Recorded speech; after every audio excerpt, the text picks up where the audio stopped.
Welcome everyone. We'll give it just like another, 30 seconds or so, then I'll kick things off. Welcome to the first official Hospitalogy virtual event of 2024. Big times. Happy to do it alongside Aha Media. It's great to Ahava. be here. Thanks for having us, Blake. Yeah, thanks so much. I think it's going to be a really fun session and hopefully interactive, and hope we get some, good folks in the chat and just Yeah, absolutely. Use that chat because we love to answer questions from the audience. We want to make it as interactive as possible. yeah, Also, congratulations to everyone who made it through dry January. that's Tomorrow true. night is your night. Yeah, Or maybe if you feel like making it to January 31st is enough, you can drink every time we say Taylor Swift or Taylor or Tay Tay. yeah, you could do a little Up to like Taylor you. Swift bingo card or something too. Could be a good one. All right. Cool. I think we've got a great contingency of folks. So we can go ahead and get, kicked off. People can continue to trickle in as we go on. Yeah, why tomorrow night? You'd always start with a day drinking. I love that. Yes, you can. Yeah, you can do whatever you want if you made it 30 days without drinking. We'll Well, give it to you. guys, right. So I'm super excited to be joined by Ahava Leibtag from Aha Media Group. They work on a lot of healthcare specific marketing and content marketing. Ahava, I'd love for you to just introduce yourself and we can go from there. Sure. I'm Ahava Leibtag. Like Blake said, I'm the president of Aha Media Group. We're a healthcare marketing agency, and we think of ourselves as future forward, meaning we're always thinking about where is content marketing going to be in the next 12, 24 months. I think it's harder to plan out farther than that so that we can give our clients and our partners the best possible thought leadership around how to influence your audiences with your content marketing and how to think about content overall and content strategy in general. Awesome. Yeah, thanks so much. And I think today's going to be a really interesting conversation. We're going to be diving into, the flavor of the month topic, the buzzword of all buzzwords, artificial intelligence. And you guys work with a lot of health system clients, a lot of provider organizations. So I think it'll be really informative. So again, as folks kind of trickle in, feel free to drop comments and questions, but also if we say anything that you disagree with or have a different take on, feel free to chime in as well. So Ahava, I'd love to just kind of get started on the AI discussion. Maybe first off, we can kind of just generally set the stage. Sure. As far as you're concerned, like where are you seeing AI adoption occur? What are you seeing on the kind of the forefront of AI as it's just constantly changing? It seems like day by day. It really is changing day by day. So just to give you an example, and that's one of the things I want to say here is that we're experimenting alongside of you. So if you're feeling like whiplash, get in line because we're all feeling that way. So here's a perfect example. We've been really spending a lot of time over the last 2 and 3 weeks looking at generative search on Google and really looking at that search experience because if you look at the top of your page, if you're bought into it or if it's beta testing on your pages, you'll see that Google is taking content from different places and combining it together in order to create an answer to a question that you may have. And then in the last couple of days, Search Engine Land has been, thank you to the wonderful people there, have been publishing these great articles about how it's just not ready for prime time. You can tell it produces the wrong sourcing. It can't tell you if it's fact checked or not appropriately. And so the question is Google really going to be able to transform search the way that they thought it would? Now, the interesting thing about the generative search experience is that Bing has really tried to do this and it hasn't had widespread adoption. It also hasn't been able to be monetized. And we all know that that's really the name of the game in search. If they can't figure out how to monetize it, they're not going to continue to invest in it. So here we've spent the last 2 or 3 weeks trying to figure out how to tell our clients to get ready for this massive shift in what we thought search was going to turn into. And now it seems like everybody's sort of pumping the brakes on that and saying, we don't really know if we're not ready to do that yet because we don't think that it's giving people accurate responses to what they're looking for. So I just think that overall, it's a dip your toe in, and I have lots of ideas about how to get started at your health system thinking about how to use these technologies, but don't one thing they announce on Monday isn't going to be true maybe even by Friday. It's just that quickly changing of an atmosphere. And that's Yeah. frustrating and fun. Right. No, 100%. And I think that's kind of a great lead in to kind of the discussion around maybe like just AI driven like policies at health systems and Yes. organizations. I attended a healthcare kind of marketing conference last year, and that's when AI was super fresh, and everybody was kind of trying to digest, hey, like, what does this look like from a compliance perspective? Like, how can I do this effectively with my team? Um, are there security issues, those sorts of things. So I'd love to just kind of think like would love to hear from you on what's kind of working from like an internal like policy perspective at provider organizations. Yeah. So the first thing that I would say for those of you who joined because you're really trying to get a handle on it, or you even feel like you're a little, in it already, the first thing I would say is that there has to be a cross-functional team from legal, compliance, IT, marketing, customer service. I would even think about bringing in patient and family support on this from the patient perspective. Privacy is huge, and really put together an AI policy, both externally how you're talking about it with the people that you serve, and then internally how you're talking about it. So every health system knows that privacy is a huge issue right now. The Department of Health and Human Services, OCR, the Office of Civil Rights, made it very clear that they're going to be enforcing HIPAA in the technology sphere differently than they did before. And there seems to be political motivation behind this. So it'll be interesting to see what happens if there's an election and a change of party. But in any case, I think privacy is becoming a really hot issue for health systems, as well as cybersecurity. A few Mm-hmm. health systems have been hacked. They've been held up for ransom. They've got access to a lot of very sensitive data around people's lives.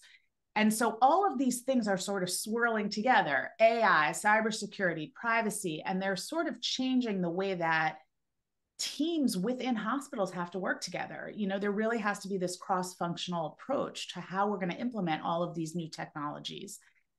And an honest discussion of, is this really going to help us become more efficient, or is it just adding extra layers of problems for us to get the jobs done that we're supposed to be getting done? And that's why I think it's really important. If you don't have one of those cross-functional teams yet, think about putting one together.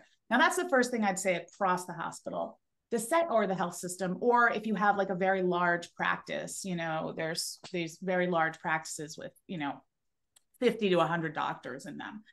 Then the other thing that I think you should be doing is, in marketing communications, there should be a task force that's really looking at AI and thinking about and sitting down and sort of having a question about, okay, if we look at our business strategy for the next 12 months, and then we look at what we have to get done, how much time do we really have to focus on AI? What tools do we really need? Like, think about the things that are monotonous, repetitive, or almost impossible for a human to do. So I'll give you a perfect example. Marketers in hospitals are sitting on an insane amount of data, yet you have no way to analyze it because there's just too much of it, and you don't have time for that. You're running around to meetings trying to get doctors to understand why they're not on the first page of Google. So one of the things that you can think about is, where is this like monotonous, repetitive thing going on? And then the other thing to think about is, where could we analyze our data more efficiently? And I think that AI can really help with that. The other thing that I would say, and I know I'm saying a lot, but the other thing that I would say is that I do not believe that marketing is going to look like marketing in the next 10 years. And I said this 10 years ago, about 20 years out. So I really hope I'm right on my timeline, but marketing is evolving into customer and patient experience. And so a lot of marketers today, like on social media, are customer service units of hospitals. Like, people are writing on their Facebook pages about bad experiences, good experiences, questions. So thinking about some AI technologies to look at that brand sentiment and to monitor what's going on, connect your call center data to that social media data, and have AI analyze that for you. That's what you should be doing with AI.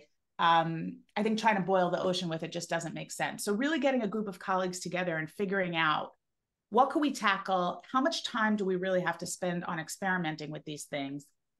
Doing an analysis, and then implementing a tool and using it for 90 days and see if it really does accomplish what you wanted to accomplish on those KPIs that you started off with. I think is the best way that a hospital system can think about starting with AI in a discreet way to figure out how to use it well. Mhm. So that's my take on, I said a lot, but that's my take on it in a nutshell. Yeah, no, that's great. And I think that that formation of that task force can be used to do so much within a provider organization, right? Like, I think you guys put together a really handy guide on kind of like the do's, don'ts, and pauses, which we'll Yeah. share later on. Yeah. And one of the things I thought you shared in that was really interesting was just sharing or having a library of like really good prompt engineering or Yes. prompts to use in Yes. ChatGPT. Would love for you to kind of just expand on that and maybe some other kind of shared resources that these kind of Sure, task forces can pull sure, together. sure. So, in preparation for this webinar and also just in general, because we always want to lead in terms of thinking about future forward in terms of content marketing. At the end of the live event today, you're not supposed to call them webinars anymore; they're live Ah, streams or I'm sorry, virtual so crusty. events. I know. I like that word. Writers like very descriptive words. Crusty, that's a good one. Use that in a sentence today. So we're going to release a checklist for all of you do's, don'ts, and pauses with AI, because we know that everybody's really hungry for some guidance around this. And this is based on all the research that we've been doing over the last few months. But the prompt library is a really interesting one. So the first thing is that you've got to get that AI policy in place. Do not put anything on the open internet, right? ChatGPT is taking your content. We have the Teams version, which we pay for. I think that's the only version of OpenAI that you can actually get them to tell you we're not going to use anything we put in here. The rest of them, unless you have a lockdown or a discrete AI software that you purchase or a license, anything that you put is potentially PHI. So you have to be really, really careful about what you put into it, because whatever you put into it, it's being used to train the next customer, whatever they request it to do. So I think that that's the first thing to do, is understand what you're allowed to use it for. Once that policy is in place, it's a really important thing to learn how to use this technology. And what I always think about with AI is, don't think about it as creation, think about it as refinement. Whatever it is that you need to do, whatever task you need to do, the first prompt is probably not going to get you there.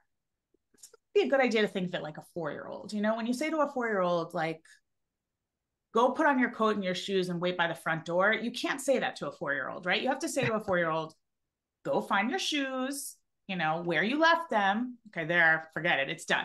Go find your shoes by the front door. Then once the kid gets the shoes, then put on the coat. So whatever you feed it to do, you're going to have to ask it to refine those things. So putting together a list of prompts that are helpful to you and helpful to your colleagues is really important. So I would not use the current GPTs that are out there for sophisticated content generation. So let me be clear about that.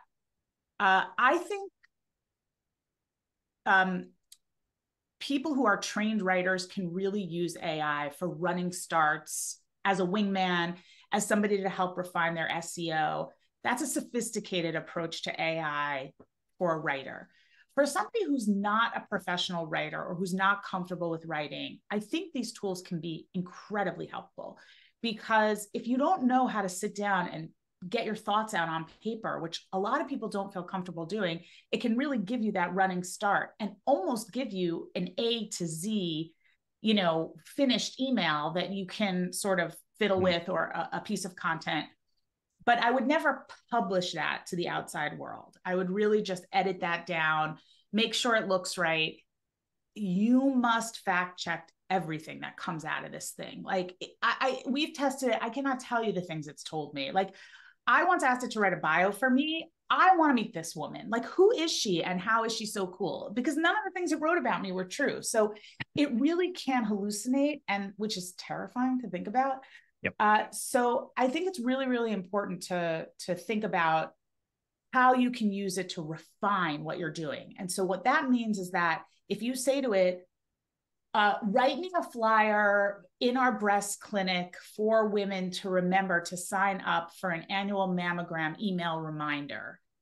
This is what the woman is like. She's busy. She's, whatever it is, involved in a lot of other things in her life. And then you're going to have to keep prompting it. So keeping a record of those prompts and then creating a prompt library will really help every other colleague to know how to get it to refine what it is that you're doing. But again, don't feed it anything unless it's paid for by you and you know that it's not sharing any of your information with anybody else. I Yep. can't say that enough times. Great point. Yeah. Be careful around that, especially as, healthcare organizations and PHI and all those sorts of things. Yep. To your point, so most of the time when I had things pop out of ChatGPT or whatever I'm using, the language, if it's not, very specifically meticulously prompted, or even in general, like the language, to use a healthcare term, is very sterile. Like it's like professional, kind of like polished, kind of, you know what I mean? And I Yeah. can always tell when people are using AI to like generate social media comments or like replying to things. It's like they use words like underscore and like all this stuff. And I'm just like, I know for a fact, I can't call you out on this, but like I'm 99% sure you're using AI for that kind of stuff, you know? Totally. So there's that. And then just kind of on my end of things, like when I think about content creation and prompt engineering, I use it really effectively to like format links and things like that. Like, so for my newsletter, and for anybody in like internal comms or anything like that, I really specifically ask it to say, hey, I'm going to send you a list of 10 links. I want you to put it in this format, bold the first two words, embed the link at the end, those sorts of things. So, really encourage everyone to like really dive into like specific and like detailed prompts because it can handle that. It's just you'll need to play around with it quite a bit. Yeah, monotonous and repetitive. That's a perfect Right. example of where it can really, really help you. So we actually just had to generate a policy at Aha Media Group, something internal, and I asked ChatGPT to do it for me. And what came out sounded like very litigious and, like a policy. And I sent it to my executive team and they read it and they were like, we would never send anything like this out. Like it would just never come out. That's not the kind of company we are. That's not how we write. That's not how we talk to people. So it was a valuable exercise for me to put it into ChatGPT. It gave me a really great starting point, but what I ended up with and what it gave me are very, very different, almost to the point where I don't think that it even resembles it at all. Like, I don't know that two people looking at it could really know, like, this was A and this was B. So then the question becomes, well, was that efficient for me? Like, did it really save me time? And I think it did, because it made me think about things that I wouldn't have necessarily put in my original policy. Right. It allowed me to delete things that I didn't feel comfortable with. So there's an example of where it would be perfect. But when I sit down, I write all of our newsletters. When I sit down to write those newsletters, I never start with it because I want it to sound like it's coming from me. And anytime you have a piece of content that you rewrite, it's an interpretation of an original idea that you kind of didn't really have yourself, even with a large language model and you prompting it to generate it. So, but again, professional writers and editors are going to interact with, sorry, Zoom just gave me a weird prompt. Professional writers and editors are going to interact with AI very differently than people who aren't professional writers and editors. And marketing departments need to be aware of that, and they need to be wary of that because they want to make sure that whatever's coming out and being seen by the public is edited and fact-checked by a human who knows how to edit and fact-check. Otherwise, you're opening yourself up for all kinds of issues, which, trust me, legal departments at hospitals are on edge right now for a lot of different reasons that we talked about before. So you don't want to get caught in their crosshairs. It won't be fun. Now, in terms of what you said about the underscore and like it's so obvious that it's AI. So there's a couple of things about that. The first is that I can always spot a piece of AI language because there's this clause of three, right? Like your eighth grade teacher taught you how to write, right? With or without the Oxford comma. So I always think it's funny. It like really like resembles that kind of writing. Uh-huh. But the second thing is that Chrome is now introducing a plugin for AI writing on everything that you do on the internet. So like when you answer, like when you want to put in a comment on something or you want to like leave a review, it will write it for you.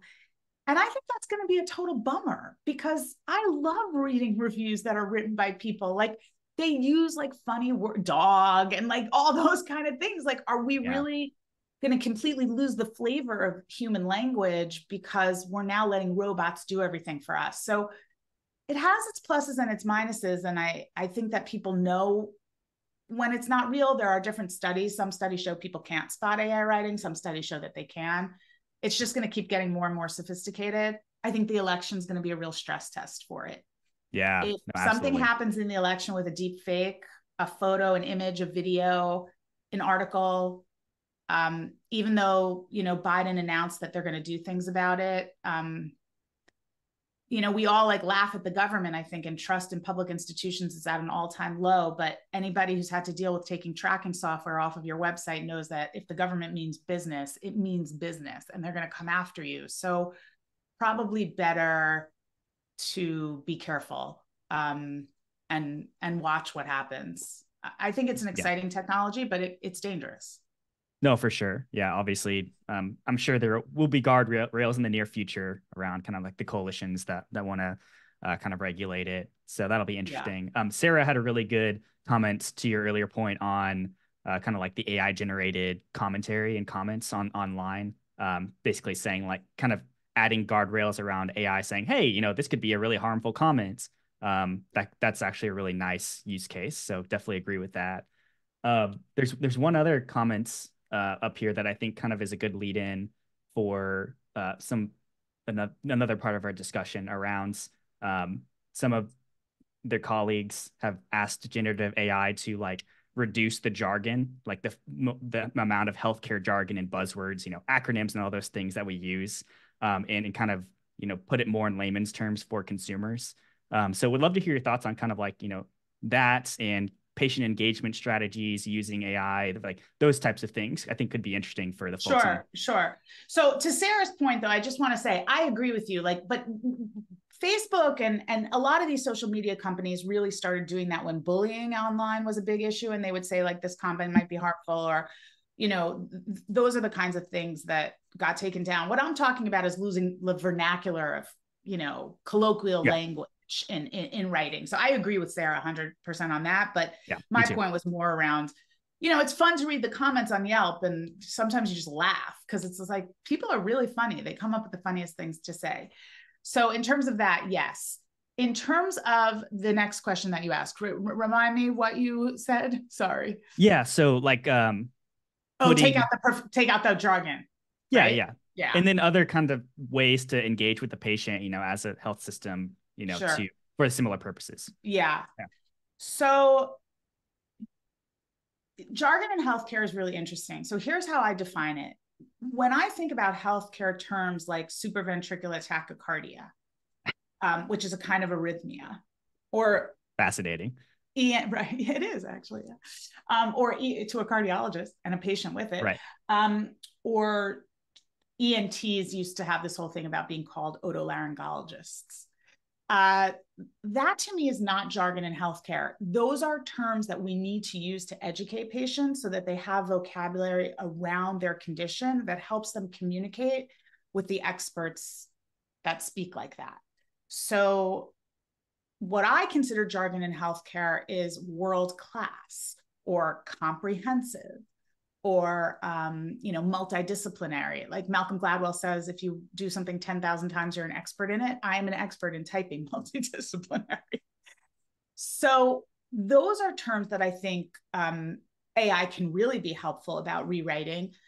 Again, though, the only thing you always want to be thinking about is that every translation is an interpretation. So if you ask it to translate something into common language, whatever that means to it, if you haven't trained it on what common language is to you, it may come back with something that either A, doesn't ring true to the voice and tone of your institution, or B, Hmm. is not accurate.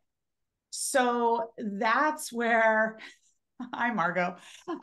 Exactly. Like we want to get rid of that jargon, but we also want to make sure that we're translating it appropriately. So when you're Mhm. saying multidisciplinary, you can say a team-based approach to care. That is exactly what multidisciplinary means. That somebody would understand that. Your healthcare practitioners will work as a team. That's a great way to translate it. But if the AI suggests another jargony term, or it suggests a way of understanding multidisciplinary, which is not accurate, it hasn't gotten it down to you. So that's where I think we want to be careful in healthcare always about when we talk about jargon, what exactly we mean, because patients need to understand the terms of their lives and they need to understand what they're affected by so that they can speak about them in a way that helps them get at what they want. So this year, last year, we published original research around healthcare jargon within B2B marketing. So not selling to consumers, but selling to other healthcare executives.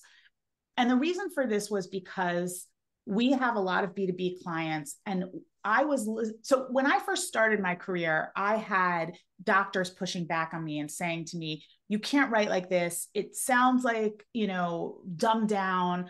I don't want my patients to think of me like this.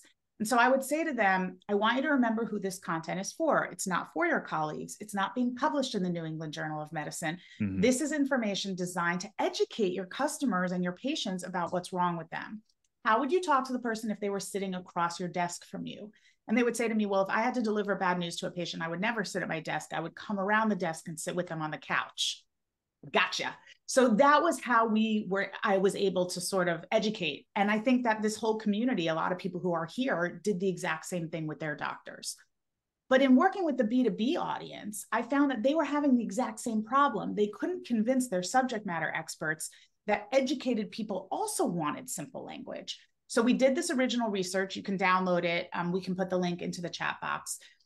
And the original research showed that qualitatively, even people with MDs, PhDs want simpler, plainer language. Mm-hmm. And quantitatively, we were able to put numbers, like I think 86% or 80% of people wanted it to be in the plain language. We tested it. Then we did a third part of the study with this company called Feedback, which does ethnographic listening. And they were inside of the American Pulmonary Association, and their doctors referred to a certain disease as PULM. And they didn't know that at the association. They thought they were calling it something else. And so that's where you have to learn your audience and how they talk to each other to really understand what the language is. That's not jargon to them. That's the colloquial expression they use to talk about a certain disease. I think it was pulmonary hypertension. The association they called it PH. Meanwhile, all the doctors are calling it PULM. So that's a perfect example of where you really need to get inside your audience and understand what they need. And then once you understand that, you can feed AI what you want, as long as you know whatever it gives back to you, you're going to have to edit for your particular audience. And I don't think we're ever going to get away from humans communicating with other humans. I mean, I really hope we don't. I don't want to be in a world like that. Yeah, no, I totally agree. And there's some good commentary in the chat to that as well. That's like the key theme being that AI is good for, like we've mentioned, the monotonous, the repetitive, those sorts of things. But then when it comes to actually like, your brand or like your voice or actually interfacing with patients, you need that human touch. You need that collaboration to layer on top, which healthcare at the end of the day is local, is patient-centric, is relationship-based in general. Like you think about like the core unit of healthcare, it's the doctor and the patient, right? So like if you sterilize your language, like it's going to harm your brand, it's going to harm like the patient's ability to interact with the system. Absolutely. And you also can go into a place that plain language never wanted anybody to go to. So the definition for plain language is, can users find what they need? Can they understand what they found? And can they use it to move to the next step? But a lot of people think plain language is like dumbing it down or something like that. And so when I've experimented with generative AI on this, and I'll say, talk to me like I'm a fourth grader, they'll be like, hey, imagine your heart is a super pump. And it's like, okay, well, no, that's not what I wanted you to do. So I'll reprompt it and say, okay, act like I'm an eighth grader. And it'll be like, okay. And I'm like, okay, you're missing my point. This is wasting my time. And as I prompt it more and more, I'm getting more and more comfortable with feeding it the right things. I think when I looked at the chats, people are agreeing with that idea of it being your wingman, being like a little angel, hopefully, and not a devil, sitting on your shoulder. But I think at the end of the day, if a brand really wants to effectively communicate with its audience, it needs to understand what the audience wants, and it needs to find out from the experts how to what the experts want to let that audience know to match what they want. And then you need to be able to communicate on the same level. And right now, AI can help you do a lot of things. There's going to be a learning curve to learn how to use it. Somebody mentioned like Jasper. There's all kinds of writing tools. We're experimenting with a lot of them to find, some of the right ones for us. And there are really great ones out there, but it's still going to take time to figure out how to use these things. And I love, Blake, what you said about the link stuff. Like, I think those are the places where marketing should be looking at trying to figure out how to use AI to do those types of things instead of, and then since you're not spending time doing your links anymore, you're able to spend time writing your awesome newsletters and being creative. And that's what all marketers really want to. We didn't get into this because we wanted to test links on a website or format links. We got into this because we believed that the way we communicated had something to offer the world. And I think that it can help us get back to that passion, but I think it's a swirling, chaotic tornado right now, and it still needs to settle. Yeah, no, 100%. Like constantly evolving, like we mentioned. But I really liked that point you made around like the distinction between plain language versus like dumbing it down, right? Yes. Like I found like for my audience, like why I feel like I've gained a good amount of traction is like I treat my audience as if like, they are human, like they know things and like they want to learn about healthcare, right? And those sorts of things. And kind of the same way with plain language, where it's like, hey, they are trying to understand more about their disease or what just happened with their doctor. So give them the resources and the tools to do that rather than giving them the fourth grade, whatever. Exactly. So also just by the way, we'll have Q&A, or we're going to have some Q&A time at the end. So guys, feel free to drop any questions or anything, we've talked about in the chat. Feel free to drop them in the chat. But I do want to talk about, because Justin brought up Jasper AI. Ahava, I'd love to hear what tools have you experimented with? What do you think is, good, bad, things that you found are helpful for day-to-day functions? Yeah. So my content strategist Ann Key says that you have to have a couple of them, and you need to like start with one, feed it stuff, and then take what it comes out of one and feed it into the next one and see what happens, because different things will happen. Oh, interesting. We did license that. We bought the licenses to ChatGPT teams. We thought to OpenAI teams. We thought that was the best one for us now. We experimented with one with a P that I cannot think of the name of it right now. And then I've played with Bard a lot. Bard and I have had some good play dates. I've also played with Bing. Perplexity. Thank you, Madeline. Perplexity. Okay. Yeah, that's the one I was going to say. Yeah. So, which I love the name of it. Now everybody's going to write Perplexity. Yeah, I was perplexed about Perplexity's name. Enjoy your youth, friends, because when you get to be in your upper 40s, the fish oil isn't doing it anymore, from my memory. And so those are basically the ones that we've tried. Writer AI is another one. So, the Marketing AI Institute has a whole list of tools you can try and that you can look at, for different things. For me, I've spent the last 3 weeks really hanging out on Google with generative search and really seeing what that gives me. What I really think is interesting about that is that you can take what that gives you and then you can throw it into something else and ask it to give you, deeper answers. I'm interested, we do a ton of stakeholder interviews here at Aha Media Group, and a really great writer, I think, can pull out themes from, let's say, 6 to 12 interviews. All of you who are writers, you can tell me if you disagree with that. And then I think once you get past like 12, the themes maybe start to, merge together a little bit.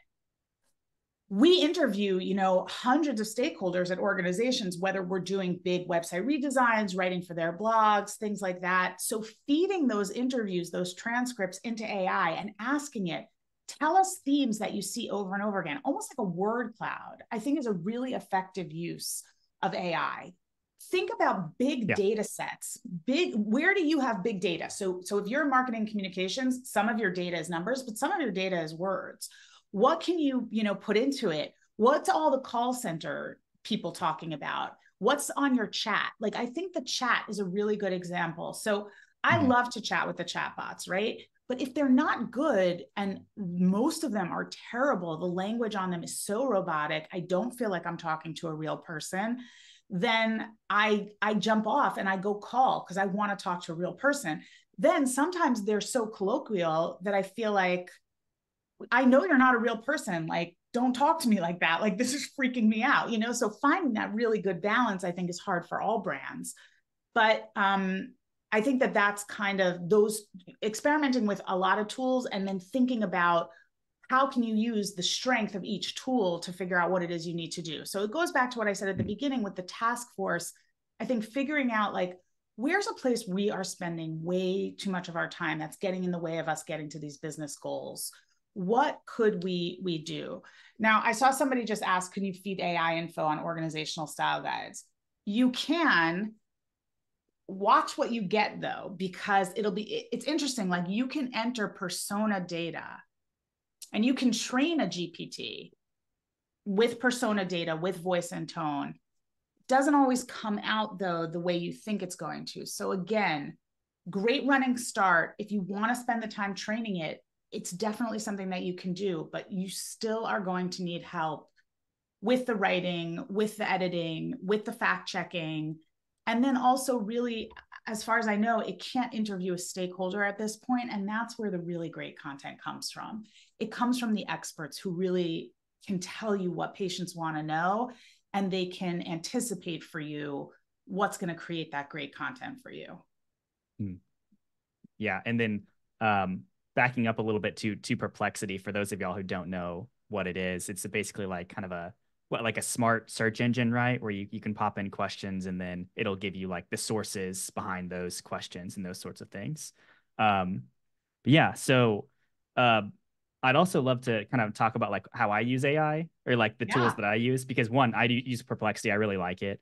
And then two, not only do I use ChatGPT, I feel like, that's the basic one, Bard. I've played around with that. But I use Notion to write everything. And they have kind of like an integrated tool that helps with, you know, hey, simplify this or replace this. And it kind of helps flesh out ideas that maybe were poorly worded, or things like that. So that's Yeah. helpful. And then the other one that I've started to use that I used originally, it was called Hemingway. And it's really just kind of like this similar to Grammarly. But previously you could just like copy and paste it and it would like highlight red complex sentences, which I had like 80% of my stuff was complex and I need to work on that. But now it has like a Hemingway app, like everything has an AI assistant now, right? Right. So, but I'm curious. So, yeah, we got a So lot of Hemingway is Hemingway one of love my here. favorite. Hemingway is one of my favorite tools too. Amazing. The reason I love Hemingway so much is that the Flesch Kincaid score on reading levels, that research was skewed to begin with. And if you look at a state by state comparison of how the average eighth grader reads, especially if you're a national health system or if you cover a large geography, you really don't know what an average eighth grade reading level is for your audience. So really important to use tools like Hemingway and Grammarly so that it can tell you where the passive constructions are, where the complex sentences are, not using the reading level as the reading level number as the be all and end all of how you decide if the writing is ready for prime time. Yeah, no, for sure. That's a great point. And then I see some. I think Neil asked if we can include a link to all the tools mentioned. I'll try to make a list of all of them for the post-event email. But if I miss a Well, few, you can sign up for our newsletter at there you ahamediagroup.com. go. Perfect Lacey lead will in. be more than happy to assemble a list of all the tools. We actually are releasing right now. I think it just went live right before this webinar because it was just we're launching it now. We created a content hub on AI in healthcare. So we have covered as much as you can think of around these topics. We've curated all our blogs around it, all of our videos around it. So there's a lot of great stuff to dive into there and learn about. So we'll be more than happy to provide you that information. Perfect. Yes, look at that.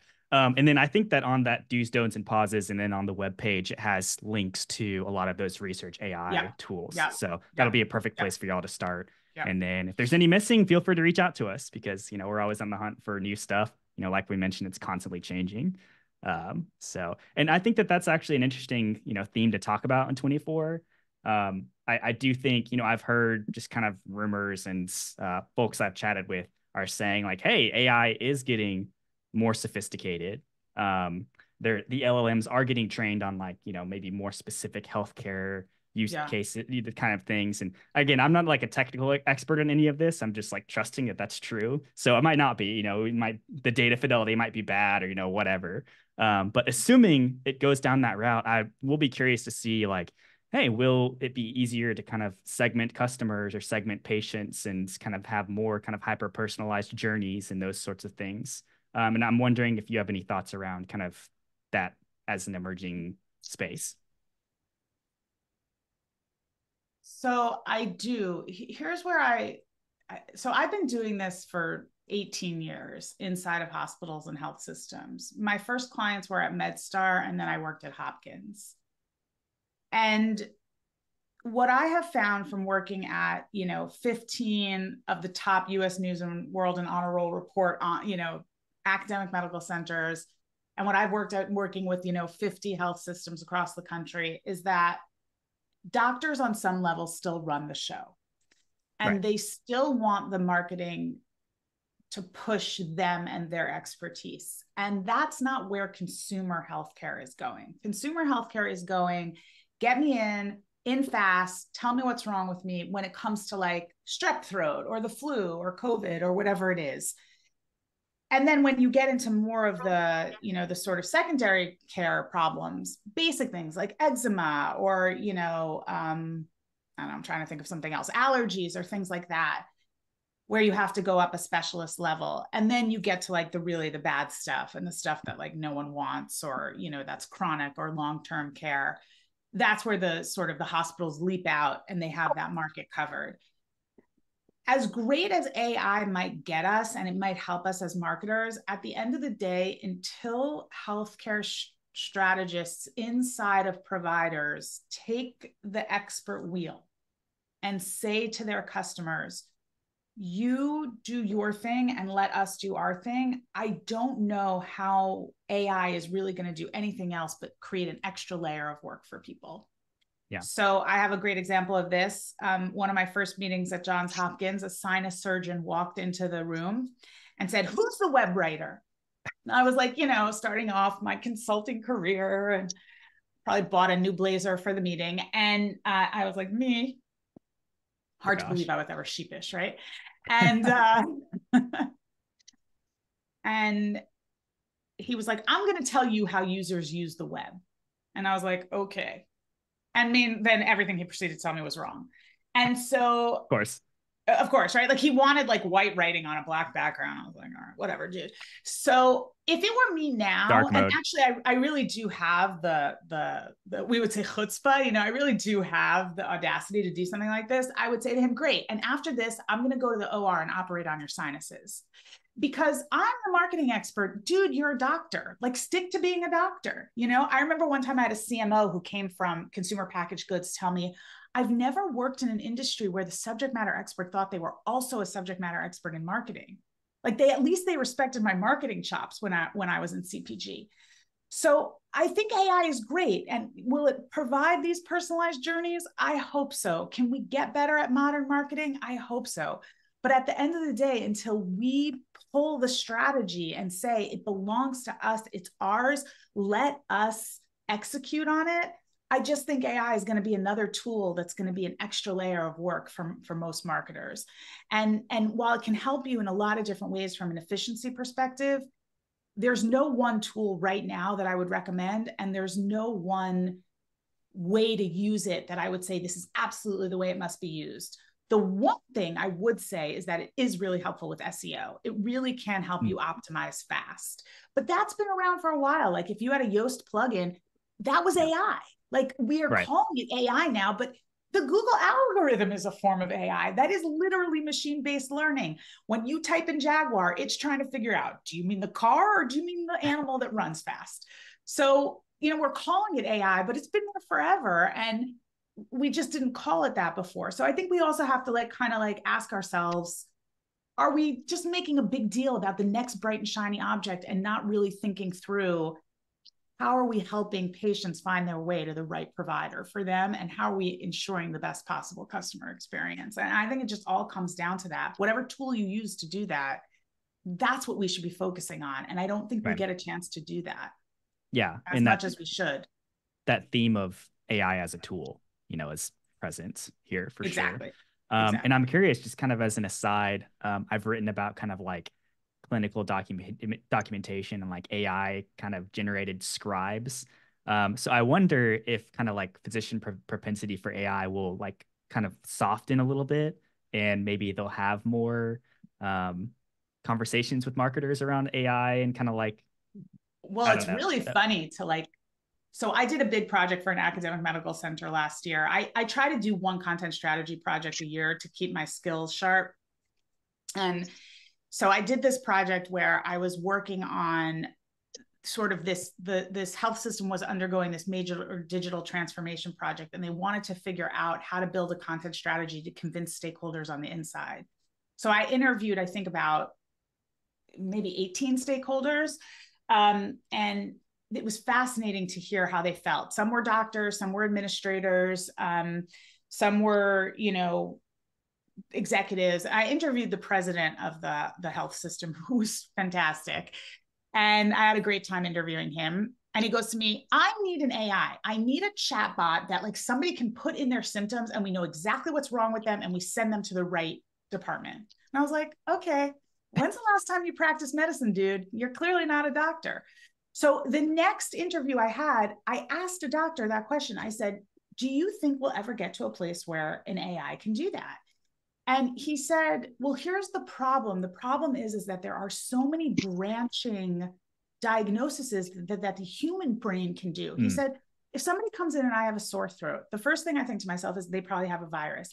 But I have to look inside their throat to know what's going on, because if I see a lesion there, then I go in a completely different direction, which could potentially be throat cancer. And then I have to send them for a biopsy. And so the promise of AI and what AI can actually do for doctors is so far apart right now. And I think doctors are somewhat threatened, which almost every knowledge worker right now feels threatened about mhm. AI. Like, am I going to be able to keep my job? Spoiler alert, yes. So I do think that doctors are going to see how it can be really helpful to them, but they have an idea about the promise of it in some cases that's completely different than what it can really do right now. And in other cases, what they see as the threat of it doesn't seem to be evolving. So Yeah. I I think mean, everybody should be more worried about the social media bots that are creating dissension within the United States politically than they should be about whether AI is going to take their job. That's the danger of AI right now. In terms of using it practically every day, I think it's just like any other tool. You just need to learn how to use it to help right. you. Yeah.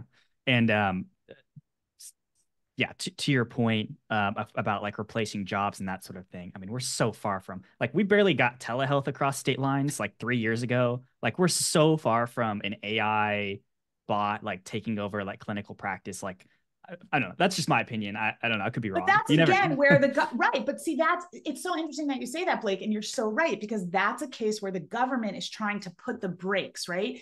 State governments do not want to let practitioners practice outside of their states because they want state licensing fees, right? My husband would say, Yeah. follow the Benjamins, right? He's an economist, right? It always has to do with capitalism at the end of the day. Right. And so I can't see, like let's say like a mental health practitioner who's like, if I'm in Colorado, I can't see my therapist in Maryland. That's ridiculous. Like we're in a federal state. Like we should, that's the whole point of living in the United States, right? And so we can't even get the government to see the value in somehow figuring that part of it out. It can't change that fast. And now they're going to come in and tell us how to use AI, and they're going to tell you how to track your customers on your websites because they're worried that people are searching for abortion information and they don't Right. want, so that's the thing. It's like for everything that you think that you can try to like access, there's going to be another thing that's going to come along and pump the brakes on that. And Mhm. so I find the whole thing very, very interesting that, again, I've been in healthcare for 18 years and I've watched every bright and shiny object personalization in healthcare, video in healthcare, online consumerism in healthcare, AI in healthcare. And I've never seen anything but the best practices reign, which Yeah. is get a person the information that they need to make the most informed decision they can. Right. And use the right tooling to get to that. Um, And be yeah. honest and credible, because the minute you lose your audience's trust, it's over for you as a brand. And it takes forever to regain that trust back, particularly in healthcare. And I'd like to point to the CDC as an example of that. Yeah. Great point. And then just, public distrust across institutions in general. So hard to build back. It's like any relationship, you lose trust and you have to build it back. But yeah, I mean, I think to your broader point around AI, it's like, to me, from like a layman's perspective, it was kind of like it's the first thing since maybe like, the iPhone or something like that, where it kind of felt like you used it and it felt a little bit like magic, right? Because it's like, hey, it's generating this thing and it's like talking to me and like doing all these things for me. So I think that a lot of folks, with any kind of like hype cycle, they think it, could be this silver bullet and like, transform healthcare. And I think it has a lot of opportunity to do that over time. But I think, today and in the future, innovation in healthcare is going to be incremental. It's going to be thoughtful. There's going to be guardrails around it because, generally speaking, there's, I hope you're right. I think that there yeah, are always bad actors in every industry. And I think that there are always good guys in every industry. And then everybody else is in between. And I mhm, think it'll be interesting to see how this plays out. I know that we're getting sort of to the end of the live yeah, stream virtual event. the live stream, not the webinar. Guys, come on, you're so happy there were no slides today, right? Like, how awesome was that?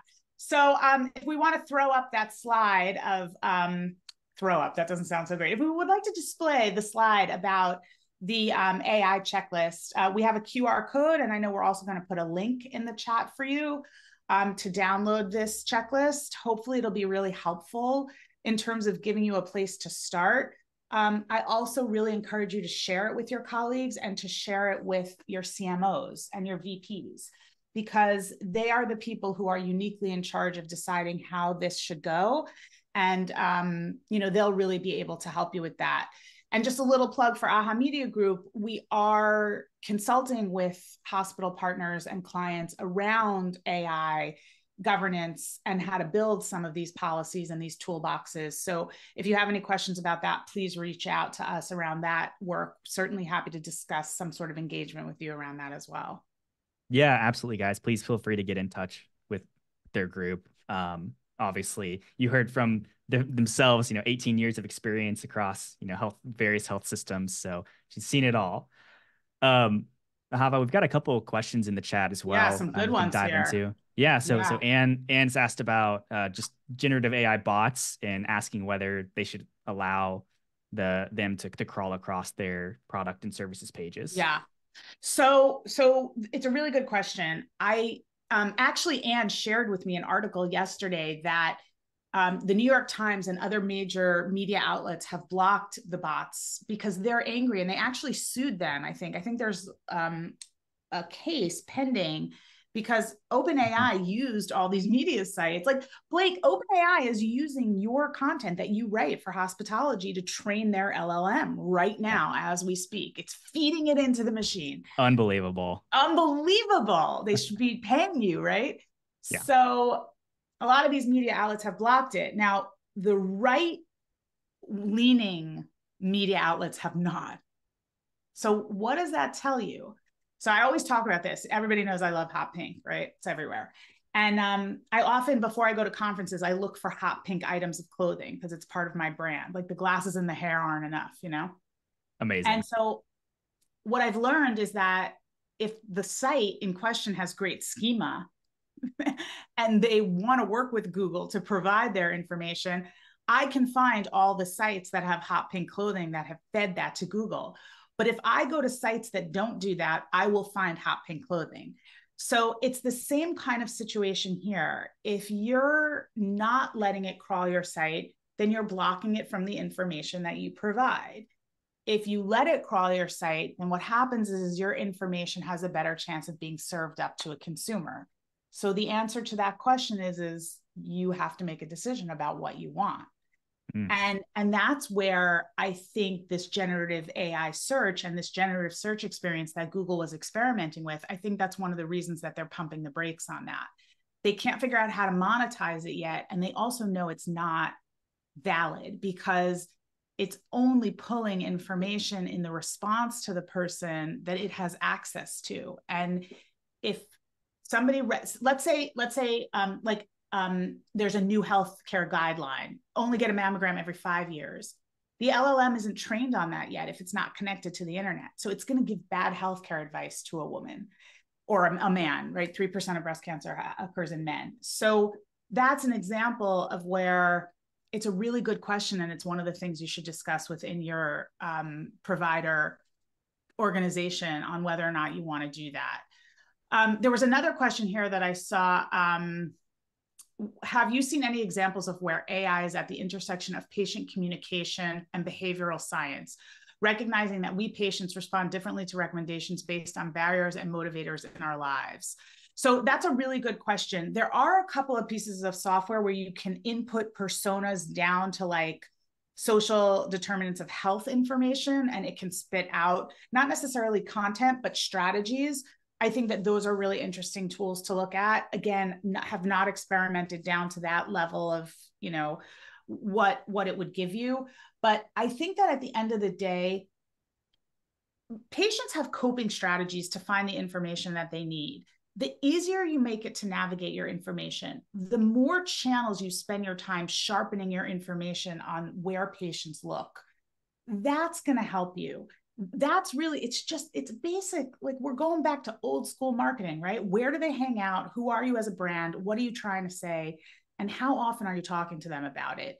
I would also say that take a page out of the book of the media companies who are laying people off right and left now.